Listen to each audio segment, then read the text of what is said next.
আর রূপালীজ কিচেনে কি রান্না হয়েছে চলো তোমাদের সাথে একটু শেয়ার করি। প্রেসার কুকারে ভাত করি। এটা হচ্ছে ফুলকপি আলু দিয়ে মটরশুঁটি দিয়ে একটা সবজি বানিয়েছি। এখানে ডাল আছে, মুসুর ডাল, ধনেপাতা দিয়ে রান্না করেছি। ভর্তা বানিয়েছি, চন্দ্রমুখী আলুর একটু ভর্তা আছে, পেঁপের ভর্তা আর কাঁচকলা ভাজা।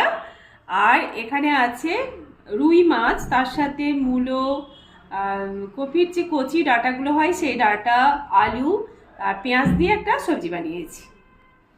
ভাত নিলাম, কাঁচা লঙ্কা নিয়ে নিলাম, কাঁচা কলা ভাজা, পেঁপের ভর্তা, আলু ভর্তা, ডাল নিয়ে নিচ্ছি, মুসুর ডাল।